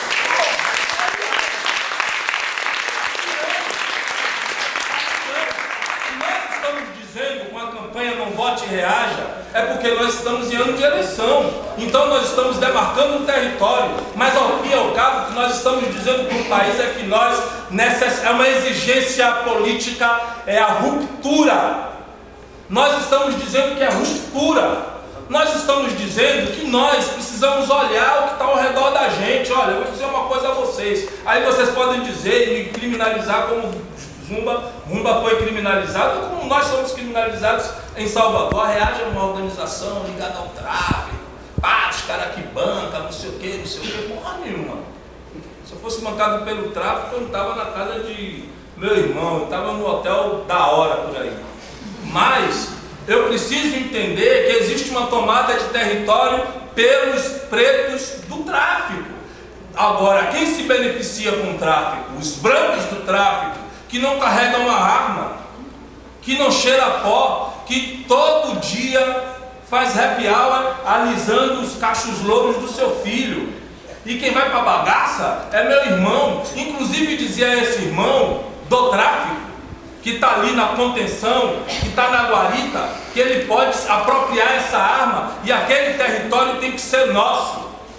Aquele território que o Estado não aparece, você está correta, é lá na minha rua. São as mulheres que fazem tudo, são elas que curam porque a UPA não funciona, são elas que carregam, são elas que fazem a faxina, são elas que botam a comida na mesa, são elas que seguram a onda quando a polícia vem para matar, se botam o peito na frente porque a polícia fica mais cabreira de dar aquele tiro nela, porque a polícia, como diz Christian Smith, quando mata um homem negro, um jovem negro, ela está apontando para o útero da mulher. Ao fim e ao cabo é isso. Está apontando para o útero da mulher. Então, o que nós estamos dizendo é isso. É poucas ideias, não é conversa fiada. Nós estamos dizendo que nós temos referenciais africanos. Eu acredito que eu posso responder.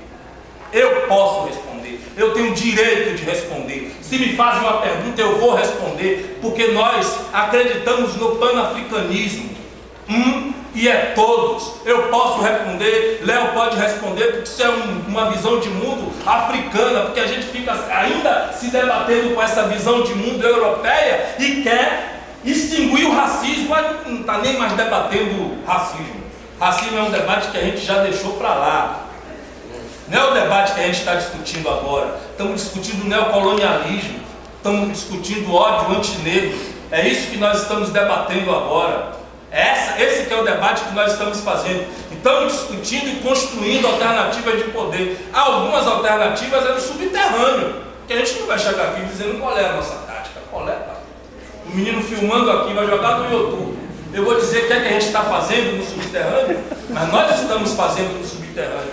Agora, cabe às pessoas também, ao invés de fazerem questões tão profundas, que parecem que até batem e dobram a cabeça da gente, são questões que parecem até amargas, porque apontam o dedo para a gente, exigindo uma resposta que a gente não tem que dar, porque a gente está fazendo, estamos na prática. Cabe às pessoas descer para os barracos, descer para os campinhos de terra, entrar nas universidades e fazer o que nós estamos fazendo, ruptura.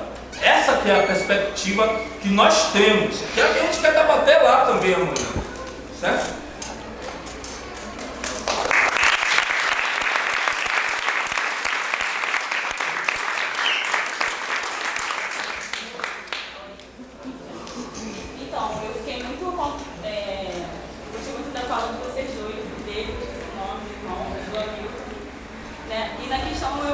coloco um pouco desse, para enfatizar o ódio, o auto-ódio do negro por si mesmo, como a maior ferramenta que a supremacia branca tem contra nós. Porque quando a gente fala sobre campanhas e ferramentas diretas mesmo, para a gente, como o Reage está fazendo agora e tudo mais, eu acredito muito que a gente possa fazer uma escola, acredito muito que a gente possa não votar, porque a gente já faz isso naturalmente, porque a gente não vota conscientemente.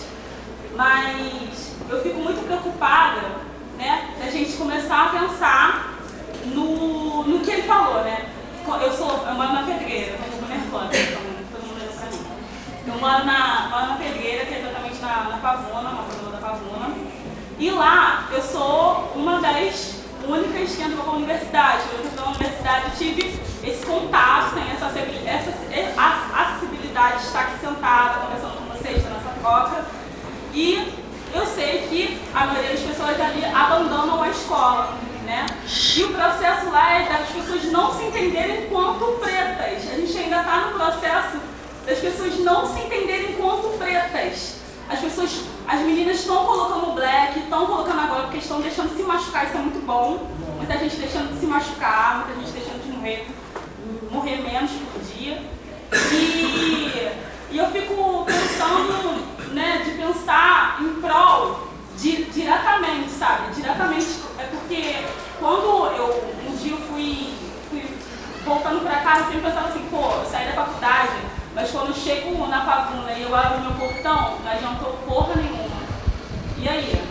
Aí eu fecho o fanão na minha pasta, eu fecho os meus textos e os meus pensamentos na minha timeline, mas dentro de casa minha irmã continua sendo mãe solteira, meu pai continua, tá ligado? Reproduzindo várias doenças, várias coisas, minha mãe tá doente psicologicamente mesmo. E o meu problema não é o mais difícil dentro da favela, eu ainda sou privilegiada dentro da favela, porque eu ainda tenho uma família estruturada, meu pai de 63 anos, vivo, que é um dos pais da rua, tá ligado? Então eu não sei, eu fico muito preocupada com as ações diretas, tá? A gente vai falar, vai fazer essa campanha, ok, concordo, tô dentro, vou compartilhar, vou botar lá no meu Facebook. Mas e a partir daí? A gente vai fazer, não vai cobrando, mas eu preciso dessa certeza, preciso desse lance da troca de ideia. Tá, a escola não vai ser instituição, mas a gente vai estar trocando. Vamos então enfatizar as trocas de conhecimento que a gente tem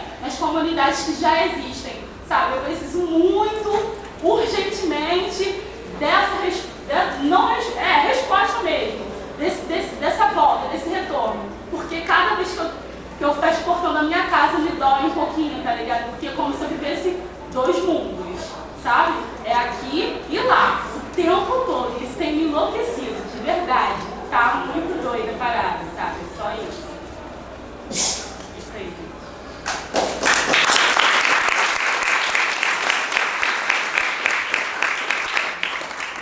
Boa noite, eu sou Carol. Eu acompanho a campanha Reaja, estudo aqui na UFRJ. Bom, são várias coisas, né? Mas, primeiro, eu gostaria de falar sobre o gerenciamento da nossa mazela, né? O gerenciamento da nossa miséria, o gerenciamento dessa máfia, né? O urubu, como diz a Libagante. Eu acho que, pra mim, assim, fundamental é a gente conseguir se desapegar e se gerenciar. Gerenciar de todas as formas. A academia nos convida a gerenciar, pesquisando nossa vida, de bandeja para os pesquisadores brancos, como a gente viu. Né? Dentro da academia, vários de nós fazem um papel que na favela é horrível, que é X9. Uma vez que a gente mapeia todos os métodos de vida, tudo que a gente come, como a gente ama, como a gente está, e dá tudo para os brancos. Ó, não precisa, os brancos antropólogos nem precisam fazer como eles fizeram no século XIX. Ir até o espaço, está cheio de preto que está aqui dentro, fazendo mapeamento para trazer para o branco como a gente vive. Aí depois ele vem para cá e cria um projeto de pacificação, ele vem para cá e cria outro projeto de controle de natalidade, que é de esterilização de mulheres negras, ele vem para cá e cria outro projeto de minar a nossa dignidade, aí corrobora com o que está dado ali da desonra da vida, né? Então, qual é a nossa disposição de negar o gerenciamento do que está dado? Vários de nós dentro dessa gestão, principalmente a gestão última do PT, foi gerenciador de mazela. Quando a gente nega falar o termo genocídio e usa o eufemismo extermínio, isso é gerenciamento de mazela, isso é grave. Quando você fala que é população pobre, periférica, não é preto. Você está gerenciando junto com os brancos a morte do seu povo. O eufemismo do que a gente vive é grave. Agora, você negocia para sua tese passar, você negocia para ganhar R$2.000 na favela numa ONG X. Você negocia porque você quer fazer uma viagem para o exterior. Você negocia porque, afinal de contas, né, vai mudar mesmo. Eu suprimi a palavra negra do meu trabalho, eu de reduzir a palavra genocídio ao extermínio ou letalidade local. Não, você está gerenciando a morte do seu povo. Isso é cúmplice. E a cumplicidade é crime também. Então eu acho que a primeira coisa, aí eu acho que é muito louco, né? Porque a gente tem que assumir diante dos brancos que a gente gerencia um projeto que eles criaram. Olha como o tempo todo a gente é afetado na dignidade, da desonra. Isso é grave. Então, bom, isso é um ponto. Assim, acho que o gerenciamento é um negócio que a gente precisa discutir. Antes de apontar para onde vamos, mas isso não volta, vai para onde, para de gerenciar. Tira a mão, deixa o sistema sozinho, vamos ver se eles aguentam. Outra coisa, eu acho que é isso. Assim, a branquitude precisa se reunir entre si. Brancos, reúnam-se entre vocês. Falem sobre racismo entre vocês. Vocês precisam saber quanto é que vocês estão para dar, ou vocês estão aqui para ler, para escrever e fazer uma pesquisa etnológica. Etnocêntrica. Precisa saber. Ser branco não é vir ensinar como é que deve ser ou ficar falando 300 teses ou teóricos. É se reunir entre vocês e, entre isso, abrir mão dos privilégios. A gente vai tomar uma hora, mas abre mão agora. É uma opção. Entendeu? Acho que esse é um outro ponto. E aí, acho que para concluir, assim, os dois países, né, os dois ambientes territoriais que foram, para mim, assim, depois junto com Palmares, é o Haiti e a Etiópia. A branquitude, ela é muito nefasta no que ela faz. Por exemplo, o Haiti, hoje, é o país do lado de cá do Ocidente mais miserável. É o país que se levantou, é o nosso signo de orgulho, e eles botam a gente no ápice da miséria. A Etiópia é o único país que não foi colonizado, é o nosso orgulho. E a Etiópia é signo de miserabilidade humana. Todo o preto que se levanta, ele faz questão de botar no limbo. Canudos está debaixo da água. Canudos nem existe mais, não dá para tocar em Canudos mais. Palmares, quem foi a Palmares sabe que Palmares é um morro que está lá com alguma coisa escrita bem velha. Assim, por outro lado, a gente está dentro, olha essas madeiras aqui, esse prédio de 1792. Tudo que está aqui foi construído por preto, é nosso. E aí olhar para um prédio desse, saber que existe Haiti, saber que existe Etiópia e não se sentir potente de construir uma escola agora, não pode ser. A gente construiu tudo. A gente tem que construir condições objetivas, materiais, de construir de novo. Só que dessa vez sem a ilusão de acreditar na passada de mão na cabeça de branco. A gente já não tem mais espaço para se iludir, já não dá mais. A gente toca no que a gente construiu, inclusive este prédio, irmã, foi construído por pessoas pretas. Esse lugar aqui era de venda de mulheres negras, elas eram as vendedoras desse lugar, por isso, Rua das Flores, aqui do lado. Nossa Irmandade Nossa Senhora do Rosário dos Pretos, São Benedito dos Homens Pretos. Aqui é só você andar 10 passos na frente. O nosso povo construiu tudo. Tudo. Não tem nada nesse país que não passou por mão preta. E aí hoje a gente não tem mais autoestima de se ver potente de construir uma escola, de se ver potente de fazer a gerência da nossa dignidade. Não. A gente é potente. Né? E aí eu acho que um dos signos de potência, assim, para concluir de verdade, eu vejo para mim um dos homens mais importantes do ponto de vista da branquitude aí no Brasil. Né? O nome dele para mim é Bispo Macedo. O cara pega dinheiro diariamente de milhares de mulheres e homens negros pelo país inteiro. O cara construiu a única emissora que bate de frente com a Globo. o cara tem o Templo de Salomão em São Paulo, o cara tem dinheiro, o cara faz relações internacionais de modo ímpar, tudo com dinheiro do nosso povo. Quanto os pretos estão dispostos a dar para os pretos? Quando a gente está disposto a, vamos falar de dinheiro, porque a igreja evangélica, o cristianismo faz a gente não gostar de dinheiro. Mas o comunismo também diz para a gente não falar de poder de dinheiro. Quem é que está refreando, fazendo a manutenção de contenção do povo negro? Todas as vezes que a gente se levanta para falar de poder, para falar de dinheiro, para falar de qualidade de vida, eles dizem, isso é aspiração burguesa, veja só. A gente tem que romper com tudo isso, agora é nós, não tem mais espaço. Não podemos ficar na tutela da ONG, não podemos ficar na tutela do partidinho, não podemos ficar na tutela do professorzinho.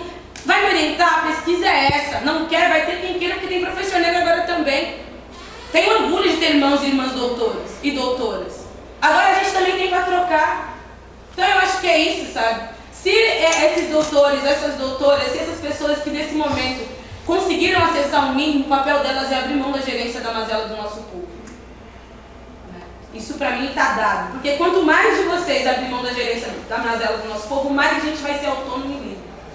E aí, em busca da emancipação, sabe? Os brancos precisam se envolver entre vocês e dar o dinheiro e abrir mão dos privilégios.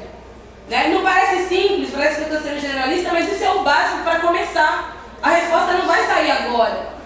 É muito arrogante olhar um espaço desse e achar que a resposta de todas as nossas mazelas de 700 anos e um projeto de 2.000 anos de mazela de um povo inteiro, que isso não começou em 500 anos, vai se resolver numa sala 113 no fundo de FIX. Não vai. Não vai. E eles fazem isso para nos confundir, colocam um monte de perguntas difíceis para dizer, ó, tá vendo como o projeto de vocês é frágil? Eu duvido que alguém chega no Partido Comunista Brasileiro e pergunta quando é que vai ser a revolução. Ninguém pergunta. Mas para os pretos pergunta, será que vocês são potentes de constituição?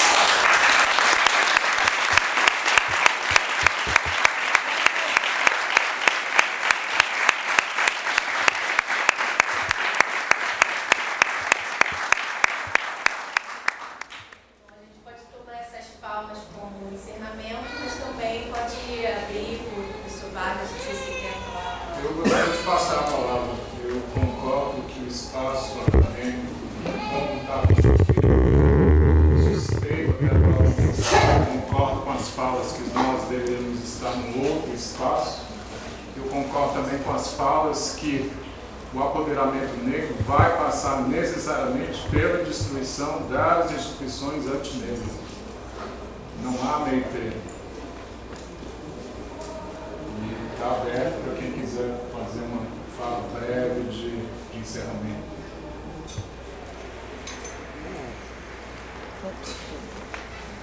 Eu queria responder a pergunta da nossa irmã aqui, mas eu queria que a minha mais velha pudesse responder ela, a dona Zilda Chaves. Estava conversando com ela, tô 2 dias recolhido na casa dela, conversando um monte de coisa com ela, com a cabeça toda perturbada. E dona Zilda é nossa matriarca, né, nossa mais velha lá no Alemão. Dona Zilda já, essa semana recebeu um e-mail de um mandado aí do Partido de Esquerda, né, dona Zilda? Quer conversar com a senhora e tal. É assediada por ONG, é assediada por Partido de Esquerda, mas fechou com nós, né? E eu aprendo com a dona Zilda, tá ligado? Então, essa aflição que você tem aí, que você tá falando, é um pouco do que a Carol Amanda falou, né? A gente meio que se cobra mesmo porque cobram a gente, né? Mas a gente não vai votar, vai fazer o quê? O que eu posso fazer lá na minha favelinha? Eu não vou votar, mas o que eu posso dar em resposta, né? Porque isso também a gente tem que dar uma resposta realmente, né? A gente tem que sair daqui, tem que entrar aqui e tem que dar uma resposta para a nossa comunidade, né? A gente tem que dar sair daqui, ó, esse aqui, eu posso trazer isso aqui, vou trazer, e fazer as coisas na nossa comunidade, né? E o pouco que você faz é muito, pô. Botar um desenho para as crianças ver, fazer oficina de turbante lá, trocar ideia, isso aí. E não deixe ninguém dizer para você que isso é pouco. Como o Carol Amanda falou, não deixe ninguém dizer pra você que isso aí não é revolucionário. Mas é porque eu tava conversando isso com a dona Zilda essa semana, né? E a visão que ela tinha antes, né? Antes né? Quando esse pessoal ainda tava muito tonteando ela aí de partido, de ONG e tal, né? E aí ela como mulher negra, como mãe, né? Como vó, né, e como a nossa matriarca, nosso comando lá vital, acho que ela pode te dar umas ideias boas, se ela tiver com vergonha de falar agora que para todo mundo, depois eu acho que você pode trocar ideia com ela, que quem tem que te ensinar aqui bastante é ela. Pô, antes dela encerrar, eu quero agradecer, porque eu vim pelo título, pensando que era algo de política criminal, e aprendi um monte de outras coisas. Eu quero agradecer profundamente as coisas que eu vi, porque eu realmente atirei o que vi, acertei em outras coisas. Estou sendo aqui com baita apresentação. Muito obrigado. E com relação, e eu entendi que tem uma discussão do REAJA, né? Do REAJA. E torço, porque assim, tem pessoas que estão discutindo, porque todo mundo aqui sabe que o governador do estado do Rio não teve a maioria dos votos, a própria Dilma não teve, né? Por conta das abstenções nulos e brancos. E tem gente discutindo isso para que tenha que ter novas eleições caso tenha mais de 50%, ninguém atinja mais de 50%. Tomara que esse movimento também acabe gerando esse impasse, porque eles estão querendo, de alguma forma, está havendo uma discussão no âmbito do Tribunal Eleitoral de que hajam novas eleições enquanto ninguém tiver mais de 50%. Mas eu queria só agradecer tudo que eu aprendi aqui. Mônica, você quer dar uma fala para fechar? Por favor, a última falar em nome de Jesus. Jesus é africano. Eu me chamo Mônica, né? E sou mãe de vítima desse estado aí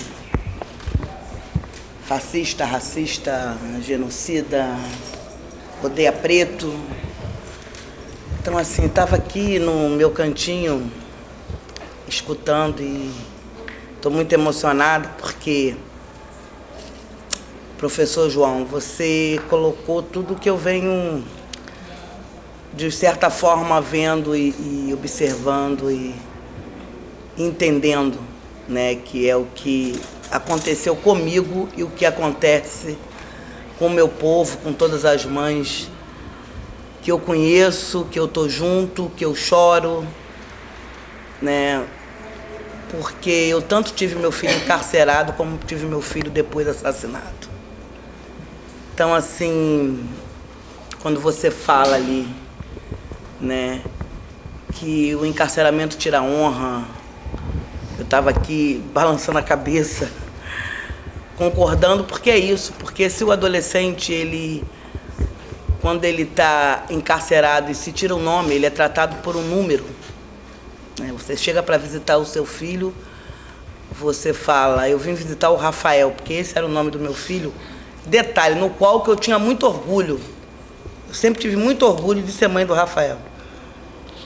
E aí, quando eu chego na porta, o 339, você fica assim. Não foi isso que eu dei a ele quando ele nasceu. Não foi um número, e sim um nome. E sim, quando eu pari um cidadão, um ser humano. E aí eles tiram tudo, eles arrancam tudo isso, né? O voto, que eles também não deixam votar, né, quando já é maior de idade, é terrível, porque, né, é uma forma de cidadania. Enfim. Mas eu acho que arrancar isso do adolescente eu acho muito pior. E aí faz dessa mulher na fila, porque a maioria da fila das unidades de medida socioeducativa e de prisional é feita por mulher e preta. Né? A gente fala família para a coisa não ficar tão feia, mas com 1000 mulheres você vê 3, 4 homens.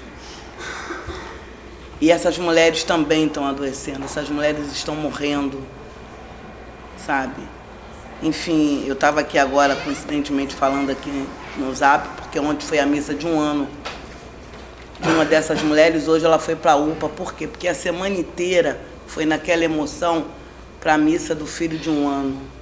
Enfim, então, assim, é uma situação, professor João, que, ao meu ver, por mais que eu aprendi muito, mas eu queria parar isso. Eu não aguento mais ligar a televisão de manhã, ou abrir esse telefone de manhã e escutar que mais uma está chorando porque perdeu o filho. Eu não aguento. Porque eu sei como é que é essa dor.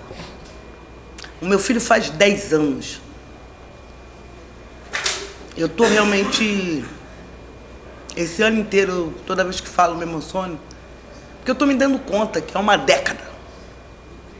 Uma década é muito tempo. Para esse Estado fazer o que ele fez comigo. Fazer o que ele faz com todas essas mulheres. Então eu fico vivendo uma maquiagem. Quem me conhece aqui há bastante tempo, tem algumas pessoas que já me conhecem. Que eu digo que é fazer as unhas, é fazer os cabelos, é botar maquiagem. Para mim poder me olhar no espelho e gostar do que eu estou vendo, para fingir que esses 10 anos passaram, enfim. Mas eu estou me tocando que não. Isso ficou pequeno. E é muito ruim saber que outras vão viver essa mesma dor. Que daqui a pouco tem 10 anos, que outras estão passando por isso. Vão ficar chorando, sentindo falta, vão se dar conta de 10 anos. Então isso tem que terminar. Eu também não sei o caminho. Né? Falando o que a Carolina falou, a gente também sabe que não é aqui que a gente vai descobrir a fórmula. Mas eu acredito que a gente não vai descobrir a fórmula aqui. Mas aqui também é o início. Porque essa negrada nova, que estão, sim, eu acredito na junção dos saberes, né? Que é o meu saber enquanto a minha dor, que virou uma luta, mas o saber de várias negras que viraram doutora, ou que estão virando, enfim, de fazer essa junção, essa compreensão, para a gente tentar fazer algo diferente. Eu sei que do jeito que está, João, não dá para continuar. Do jeito que está essas favelas, do jeito que está esse Estado, não dá para continuar. Essa legião de mulher preta, doente e morrendo, não dá para continuar mais. Eu digo que não dá. Eu não aguento mais isso. Eu, cada dia, estou morrendo aos poucos. Isso é muito ruim. Tem que parar. Essa máquina de moer preto e pobre tem que parar. Tem que parar. Não dá mais. Já dá. Gente, obrigada aí, tá? Eu realmente vou estar...